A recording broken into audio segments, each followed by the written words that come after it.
कृष्णाय वासुदेवाय हरे परमात्मने प्रणतः केशनाशाय গোবিন্দায় নমো নমঃ।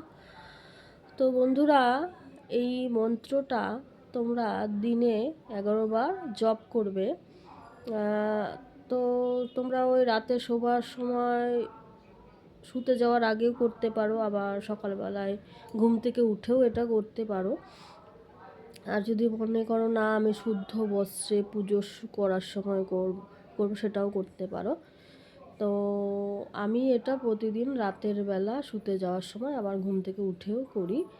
পুজোর সময় আমি করি না, তার কারণ হচ্ছে পুজোর সময় আমার অনেকগুলো মন্ত্র জপ করতে হয়। যেমন আমার গুরু মন্ত্র আছে, তো গুরু মন্ত্র আমি 108 বার জপ করি। তারপরে আমার হচ্ছে কৃষ্ণের জন্য আমি একটা মন্ত্র পাঠ করি, তারপরে লক্ষ্মীর জন্য একটা মন্ত্র পাঠ করি।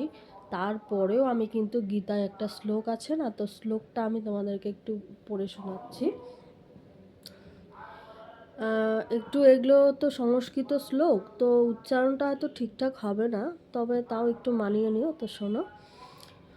ওং অজ্ঞাতিমিরান্ধস্য জ্ঞানাজ্ঞানশলাকয়া চক্ষুর্মিলিতং যেন তস্मै শ্রীগুরবে নমঃ শ্রী চৈতন্য মনোভীষ্টং স্থাপিতং যেন ভূতলে স্বয়ং রূপকদমজ দদাতি সর্পদাদিকং বন্দেহো শ্রীগুরু শ্রীযুতপদকমলং শ্রীগুরুন্ন বৈষ্ণবাচ শ্রীরূপং সহজাতং সহগণ রঘুনাথং তাং সজীবং সাধুতং পরিজন সংহিতং শ্রী রাধাকৃষ্ণ পাদং সহগণ ললিতা শ্রী বিশাখান্বিতাশ্চ হে কৃষ্ণ করুণা সিন্ধু দীনবন্ধু জগৎপতে গোপেশ্বর গোপিয়াকান্ত রাধাকান্ত নমস্তে তপ্তকাঞ্চ গৌরাঙ্গী রাধেবিন্দে মনীশ্বরী বিশ্বভানুসুতে দেবী প্রণামী হরিপ্রিয়ে বাঞ্ছাকল্পতরুভস্য কৃপা সিন্ধুভ্য এব চে পতিতানাং পানব্য বৈষ্ণব্য নমো নমঃ।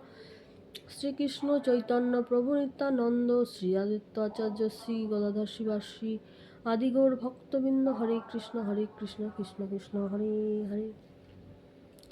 তো এই শ্লোকটা না আমি আগে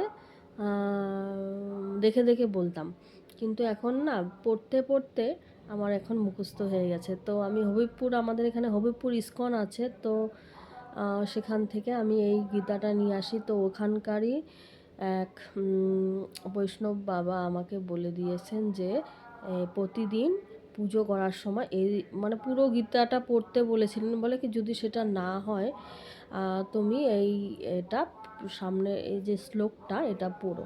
তো সেই দিন থেকে আজকে বছর হয়ে গেল বলো তো? তা তো 4-5 বছর হয়ে গেল। সেই 4-5 বছর ধরে প্রত্যেক দিন আমি এটা পাঠ করছি।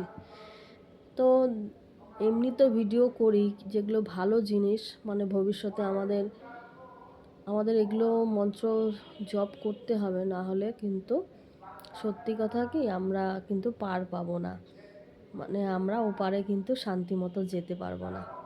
তো এটুকুই।